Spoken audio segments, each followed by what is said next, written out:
Good morning student of भारतीय public school 5th class Hindi. आज हम पाठ 5 भिक्षा पात्र पढ़ेंगे। ओके, भिक्षा पात्र ये स्टोरी का नाम है। पहले तो कठिन शब्द देखेंगे। दुर्दीन, विनम्र, आशीर्वाद, तथास्तु और उदार। ओके, ये स्टोरी किसके बारे में है? इस पाठ में रविन्द्रनाथ ठाकुर ने यह सिद्ध करने का प्रयास किया है कि यदि किसी व्यक्ति के मन में दीन दुखियों की सहायता करने की दृढ़ संकल्प हो तो वह स्वयं निर्धन होने पर भी उसकी सहायता करने का कोई न कोई उपाय अवश्य करेगा। कहने का मतलब कोई भी दीन दुखी या भिखारी कोई भी आपको मिलता है और आपको देने का मन है, ठीक है ना, देने का मन है, इच्छा है, तो जिसके पास बहुत सारा है वो नहीं देता है, जिसके पास कुछ भी नहीं रहेगा वो तभी भी कुछ ना कुछ उसको दे के ही जाता है। ओके, अब यहाँ पे देखिए, चलो स्टोरी पढ़ते हैं। 2-3 वर्ष से ठीक तरह से वर्षा न हुई थी और इस बार तो एक बूंद भी न बरसी थी। भयंकर सूखा पड़ा था। धरती का कलेजा फट गया था, जिसमें जगह जगह दरारें पड़ गए थे। मतलब इतना सूखा पड़ रहा था, 2-3 साल से बारिश नहीं हुई थी तो दरारें पड़ गए थे, बंजर हो गए थे जो ज़मीन, और सारी सूखी हो गई थी। धरती का कलेजा फट गया था, मतलब पृथ्वी फट गई थी। ओके, पेड़ पौधे सूख गए थे, पशु पक्षी प्यास से व्याकुल थे। पक्षी का कलरव भी कम सुनाई दे, मतलब उसकी आवाज़ भी नहीं सुनाई दे रही थी। और ना जाने भूखे प्यासे कहाँ दुबके बैठे थे। मतलब और जो जीव जंतु है, पक्षी की आवाज़ें नहीं आती थी, पशु की आवाज़ें नहीं आती थी, और जो आदमी वगैरह जो थे वो ऐसे छुप गए थे कि पता ही नहीं चला कि कहाँ है कहाँ नहीं है। नगर में अकाल पड़ा था। जिसके पास थोड़ा बहुत अन्न था उसने छिपा कर दुर्दीन के लिए रख लिया था, मतलब आगे के लिए रख लिया था। ओके, प्रजा हाहाकार कर उठी। बात महात्मा बुद्ध के कानों में भी पड़ी। जन की परेशानी उसने देखी न गई, मतलब महात्मा बुद्ध को देखी न गई। उन्होंने अपने शिष्यों को इकट्ठा किया। वो अपने शिष्य, मतलब जिसे वो ज्ञान देते थे, उन्हें बुलाया गया। नगर के धनी भक्तजनों को भी बुला भेजा, मतलब सबको बुलाया। कहने का मतलब सबको बुला के सभा किया। इसमें एक मतलब सभा किया, ठीक है। विनम्र स्वर से बुद्ध ने प्रश्न किया, प्रियजनों बोलो, भूखी प्रजा के अन्न देने के लिए तुम में से कौन कौन तैयार है? जो धनी मनी हैं उससे पूछा गया है कि तुम लोग में से कौन ऐसा है जो अन्न देना चाहता है इस दुर्दीन समय में। ओके, महात्मा बुद्ध के वचन सुनकर रत्नाकर सेठ का माथा लज्जा से झुक गया। वो शर्म से मारे झुक गया उनका, क्योंकि वो भगवान तो उन लोगों को बहुत ही भक्त जानते थे कि मेरे अच्छे भक्त हैं, ठीक है, वो मेरे सुनेंगे। हाथ जोड़कर बोला, भगवान, इतने बड़े नगर में हर प्राणी को अनाज पहुंचाना मेरे बस की बात नहीं है। वो पहले ही हार मान गया है कि इतने लोगों को मैं कैसे अन्न पहुंचाऊंगा। एक तो नहीं है ना जो उनको दे दोगे आप। ओके, तथागत ने अपनी दृष्टि घुमाई, मतलब लोगों ने अपनी दृष्टि घुमाई। बुद्ध की नज़रें सेनापति जयसेन पर पड़ी। एक और जो थे वो जयसेन पर पड़ी। किसकी? बुद्ध, महात्मा बुद्ध जी की। जयसेन ने कहा, तथागत, प्राण देने से यदि जनता को अन्न प्राप्त हो जाए तो मैं पल भर में तैयार हूँ, लेकिन मेरे घर में इतना अनाज कहाँ कि पूरे नगर का पेट भर सकूँ। कहने का मतलब आप प्राण बोलोगे तो मैं प्राण दे दूँगा, पर अनाज उतना है ही नहीं जो मैं सबका पेट मतलब भर सकूँ। तभी धनी धर्मपाल भी बोल उठा, भगवान, मैं तो पहले ही भाग्य का मारा हूँ। पहले ही रोने लगा। वर्षा ना होने से मेरे सब खेत सूख गए। बीज के लिए रखे अनाज से किसी तरह से परिवार का आधा पेट खिला पा रहा हूँ। मुझे तो एक चिंता और भी है कि इस वर्ष राज्य का कर कैसे चुका पाऊँगा। कहने के मतलब सबका जब अकाल पड़ा तो सबको प्रॉब्लम होती है ना। अभी कोरोना है तो सबको प्रॉब्लम है। बड़ा कोई अमीर क्या, गरीब क्या, छोटा क्या, बड़ा क्या, सबको प्रॉब्लम है। वैसे ही उस समय जो ये अकाल पड़ा था, बारिश नहीं हुई, तो वो सबके लिए था। पर सबसे ज़्यादा कौन यहाँ पे दुखी होता है? जो गरीब होते हैं, जिसके पास आज है कल के लिए नहीं रहेगा वो। और जो धनी होते हैं उनके पास रहता है, पर वो ये सोचते हैं कि कल भी नहीं हुआ तो क्या होगा मेरा, ओके, कल भी नहीं मिला तो क्या होगा, उसके लिए वो बचा के रखते हैं आगे के लिए। और मैं कितने को दूंगा, अभी भी कितना भी ये मतलब सब दान करते हैं, पर किसका पेट भर रहा है? किसी का पेट भी भर रहा है? अभी भी नहीं भर रहा है। अभी कोरोना के टाइम में देख लो, दुनिया के कितने सारे ऐसे हैं जो ट्रस्ट दिए जा रहे हैं, पैसा दान किए जा रहे हैं, अनाज दिए जा रहे हैं, कितना कुछ हो रहा, पर क्या हो रहा है? लोग अभी भी मर ही रहे हैं, भूखे मर रहे हैं, बीमारी से मर रहे हैं, क्या नहीं हो रहा है? तो उसी समय का सेम यही था, ओके। यहाँ पे महामारी है, वहाँ पे अकाल था। सभी एक दूसरे के मुंह ताक रहे थे, तभी भीड़ में से अचानक एक युवती सामने आई। वह थी भगवान तथागत के प्रिय शिष्य अनाथ पिंडत की बेटी सुप्रिया। वो कौन थी?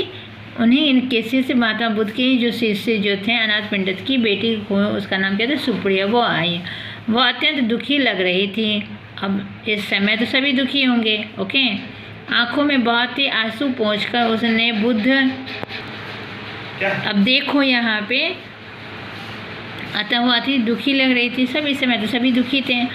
आँखों से अपने आंसू मतलब आंसू पोंछकर उसने भगवान बुद्ध देव के चरणों में झुक गई। वो आके, वो देखो पिक्चर में, वो आके झुक गई और बोली, और मीठे स्वर में बोली, भगवान यह तुच्छ सेविका, मतलब मैं तो एक छोटी सी एक तुच्छ हूँ, कहीं मतलब जो किसी लायक नहीं हूँ, वो सेविका हूँ।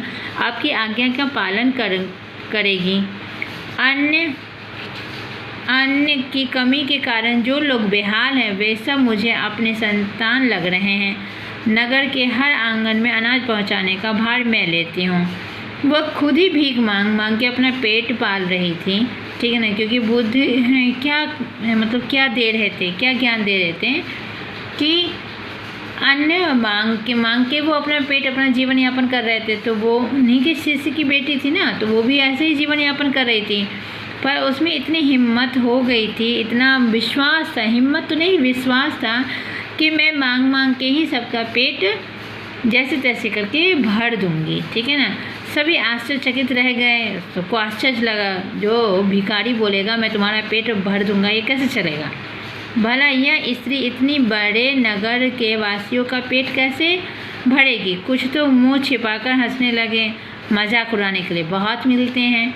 कुछ क्रोधित हो गए, गुस्सा भी आ गया कि कोई ऐसे बोल देगा तो आप तो हंसोगे ही, और गुस्सा भी होगा, कुछ भी बोल डालोगे तुम, वो भी महात्मा बुद्ध के सामने में। कुछ तो सुप्रिया को पागल लगी, मतलब बेवकूफ़ी लगी, ये क्या कर डाली, ये क्या बोल रही जा रही है, वो भी महात्मा बुद्ध के सामने में, ओके। किसी ने कठोर आवाज़ में ताना कसा, खुद तो दाने दाने का अभाव है, फिर इतना बड़ा काम अपने सिर पर ले रही है। तेरे घर में क्या भंडार भरे पड़े हैं? उन्होंने काम मजाक में उड़ा के बोला। सुप्रिया सबके सामने सिर झुकाकर बोली, मेरे पास और कुछ नहीं, केवल भिक्षा पात्र के रूप में यह कटोरा है। भिक्षा पात्र मतलब कटोरा जिसमें भीख मांगते हैं, ओके, उसको भिक्षा पात्र कहते हैं। मैं सबसे निर्धन हूँ, इसीलिए मुझे मांगने में कोई लज्जा नहीं है। अब देखो यहाँ पे क्या कहा गया है। जब मांग के ही जीवन चलाना है तो हम तो कहीं पर भी मांग के जीवन चला सकते हैं, ओके, क्योंकि हमारे में ना कुछ दिखाने के लिए नहीं है, घमंड करने के लिए नहीं है, स्वाभिमान नहीं है। तो ये बोली कि मेरे को क्या है, मैं तो भिक्षा मांग के ही जीवन काट रही, तो मुझे कोई लज्जा नहीं है, मैं फिर से मांगने लगूंगी। प्रियजनों, आपकी दया के बल पर ही भगवान बुद्ध का आज्ञा पूरी होगी, मेरी शक्ति से नहीं। उसके पास शक्ति नहीं है ना। मेरे भंडार तो आप सबके घरों में भरा हुआ, अब भिखारी कहाँ से लाता है? थोड़ा थोड़ा करके ही हम लोग से ले जाता है, एक एक रुपया लेके, एक एक कटोरा चावल और एक एक दाना लेके जाता है, और उसी से वो अपना घर भर लेता है। आपकी दया होगी तो मेरे भिक्षा पात्र सदा भरा रहेगा, मतलब सब देंगे तो भरा ही रहेगा। मैं बार बार आपके द्वार आऊँगी, आप जो कुछ भी देंगे उसे भूखे को खिलाऊंगी, मतलब कहने का मतलब आज मैं 4 घर से मांग के लाऊंगी और जितना अनाज मुझे मिलेगा तो मैं खुद तो नहीं खाऊंगी ना उतना सारा अनाज, तो मैं क्या करूँगी अपने लिए थोड़ा रखूँगी और फिर वो जितना अनाज एक दिन में जो जमा है वो फिर मैं और सारे भूखों को दे दूँगी। कहने का उसका यही था, जब तक धरती माँ के आप जैसे पुत्र हैं तब तक चिंता कैसी। मतलब ये उन्हीं लोगों को एग्जाम्पल दिया, उदाहरण दिया कि आप लोग इतने दयालु हैं, जो आप लोग एक भिक्षा देते हैं वही बहुत बड़ी बात है। तो आप ऐसे व्यक्ति हैं इस धरती पे, तब तो सभी का तो जीवन यापन चल ही जाता। अब देखो कितने भिखारी को लोग छोड़ देता, पर वो तो अपना पेट पालता ही है ना। वो कैसे पालता कि कोई ना कोई उसे दे ही देता है। ठीक है, महात्मा बुद्ध ने मधुर मुस्कान के साथ अपना वरद हस्त आशीर्वाद के रूप में ऊपर उठाया, बोला तथास्तु, निश्चित पूरा हो। भगवान भी देख रहे थे, ये तो परीक्षा ही ले रहे थे, वैसे देख रहे थे कि ये ऐसे निर्धन होने के बावजूद भी वो आगे बढ़कर उन्होंने अपना आगे बढ़ के बोली, वही बहुत बड़ी बात हो गई ना। आप करोगे तभी तो पूरा होगा, आप करोगे नहीं, आप पहले ही हार मान जाओगे तो कैसे चलेगा, है ना। धनी सेठों ने अपने भंडार इस भिक्षा पात्र में उलीच दिया। अब धीरे धीरे करके सबने उसी कटोरे में जो भिक्षा पात्र था वो उसमें सब डालने लगे। पात्र हमेशा भरा रहता था। समस्त नगरी का उद्धार हो गया, मतलब सबको थोड़ा थोड़ा मिलना। कोई अकाल पीड़ित भूखे ना मरा, सबको मिलने लगा। एक रोटी तो सबको ही मिल गया था। उधर वर्षा ने भी कृपा दृष्टि की और धरती की प्यास बुझाई। कुछ दिनों के बाद बारिश भी हो गई, खेत फिर से लहलहा उठा। ओके, भंडार फिर से भर गया। कहने का मतलब ये एक परीक्षा ही था।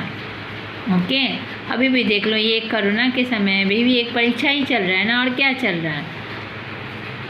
गलत लोग वैसे ही दिखार हो रहे हैं, ठीक है ना। जो भूखे हैं, जो गरीब हैं, जो मजदूर हैं, वो क्या होते जा रहे हैं, मरते जा रहे हैं। ओके, पर ऐसा तो है नहीं कि कोरोना नहीं जाएगा, जाएगा तो ज़रूर, है ना।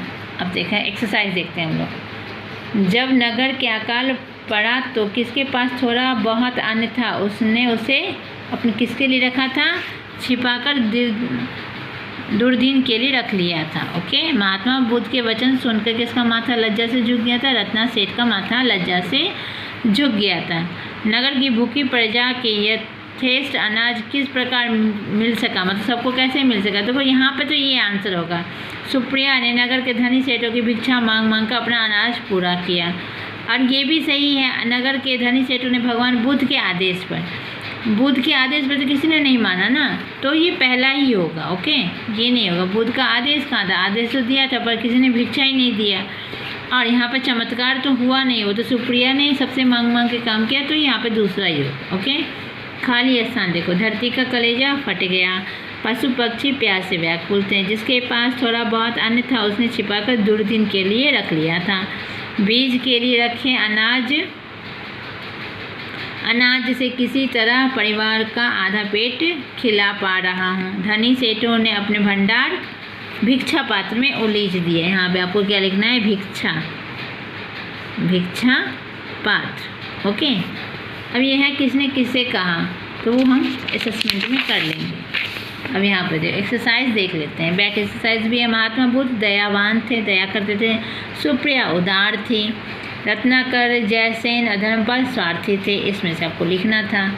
समानार्थी शब्द है यहाँ पे। हाथ का कर है तो आँख का नेत्र, वर्षा का वारिस, मुख का मुंह, शिष्य का चेला, भगवान का ईश्वर, द्वार का दरवाजा, अन्न का अनाज। लिंग बदलो, युवक का युवती होगा तो शिष्य का शिष्या, अभागिन का अभागा तो महारानी का महाराजा, सेवक का सेविका, पुरुष का स्त्री।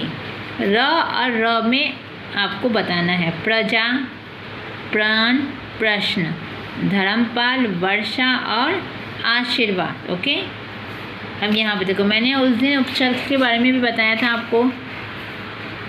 वि जमा शेष विशेष, वि जमा जय विजय, वि जमा शिष्ट विशिष्ट।